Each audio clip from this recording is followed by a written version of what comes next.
When people talk about legendary actors, Michael J. Fox is always mentioned with admiration, not just for his iconic roles, but for his humor, resilience, and grace in the face of Parkinson's disease. But recently, at 64, Fox made a confession that stunned even his most devoted fans. He revealed there's someone he doesn't want at his funeral. Not out of hatred, not out of anger, but for a reason far deeper and far more human than anyone expected. This isn't a celebrity feud story. It isn't bitterness or scandal. It's about mortality, about legacy, and about what really matters when the spotlight finally fades. And to understand why Michael J. Fox made that choice, you have to understand the life he's lived. Michael J. Fox didn't grow up famous. Born June 9, 1961 in Edmonton, Alberta, he was the son of a military man. That meant constant moving, new towns, new schools, always the new kid.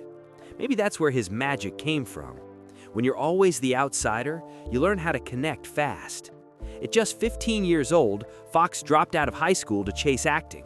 His parents thought he was out of his mind.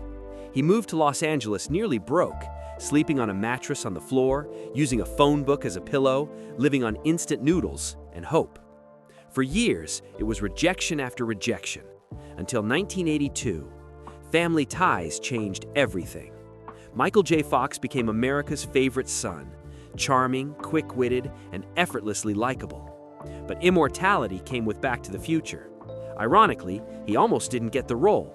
The film had already been shooting with another actor before the studio panicked and replaced him with Fox, who was now working day and night, filming Family Ties by day and Back to the Future by night.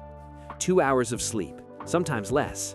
When the film released in 1985, it became the highest-grossing movie of the year. Michael J. Fox wasn't just famous anymore. He was everywhere. By the late 80s, Fox had it all. Hit movies, magazine covers, awards, a loving marriage to Tracy Pollan. In 1989, their first child was born. And then, something small changed, a twitch in his pinky finger. He ignored it, until he couldn't. At just 29 years old, Michael J. Fox heard words that shattered everything. You have Parkinson's disease. Young onset Parkinson's. Incurable, progressive. Fox spiraled. He drank to numb the fear.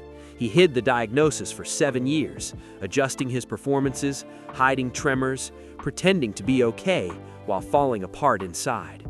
Spin City kept him working, but the disease was winning ground. Eventually, he couldn't hide anymore.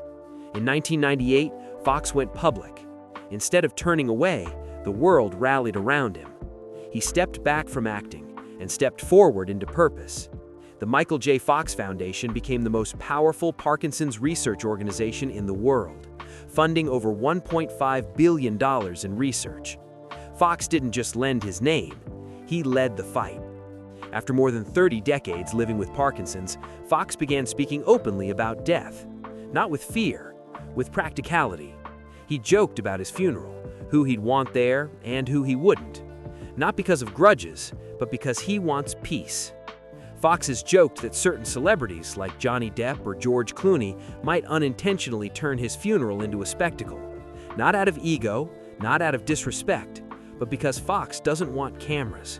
He doesn't want performance. He wants quiet.